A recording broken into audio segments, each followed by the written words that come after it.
Woe to those who make unjust laws, to those who issue oppressive decrees to deprive the poor of their rights and withhold justice from the oppressed of my people, making widows their prey and robbing the fatherless. What will you do on the day of reckoning, when disaster comes from afar? To whom will you run for help? Where will you leave your riches? Nothing will remain but to cringe among the captives or fall among the slain. Yet for all this, his anger is not turned away. His hand is still upraised.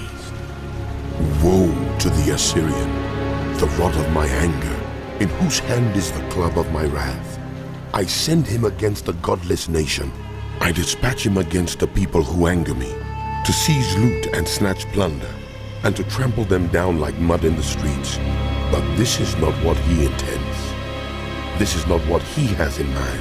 His purpose is to destroy, to put an end to many nations. Are not my commanders all kings? He says. Has not Calno fared like Carchemish? Is not Hamath like Arpad? And Samaria like Damascus? As my hand seized the kingdoms of the idols, kingdoms whose images excelled those of Jerusalem and Samaria, shall I not deal with Jerusalem and her images as I dealt with Samaria and her idols? When the Lord has finished all his work against Mount Zion and Jerusalem, he will say, I will punish the king of Assyria for the willful pride of his heart and the haughty look in his eyes. For he says, by the strength of my hand I have done this, and by my wisdom, because I have understanding, I removed the boundaries of nations. I plundered their treasures. Like a mighty one, I subdued their kings. As one reaches into a nest, so my hand reached for the wealth of the nations. As people gather abandoned eggs, so I gathered all the countries. Not one flapped a wing or opened its mouth to chirp. Does the axe raise itself above the one who swings it? Or the saw boast against the one who uses it? As if a rod were to wield the person who lifts it up, or a club brandish one who is not wood. Therefore, the Lord Almighty, will send a wasting disease upon his sturdy warriors. Under his pomp, a fire will be kindled like a blazing flame. The light of Israel will become a fire, their Holy One a flame. In a single day it will burn and consume his thorns and his briars, the splendor of his forests and fertile fields. It will completely destroy, as when sick people waste away, and the remaining trees of his forests will be so few that a child could write them down. In that day, the remnant of Israel, the survivors of the house of Jacob, will no longer rely on him who struck them down, but will truly rely on the Lord, the Holy One of Israel. A remnant will return.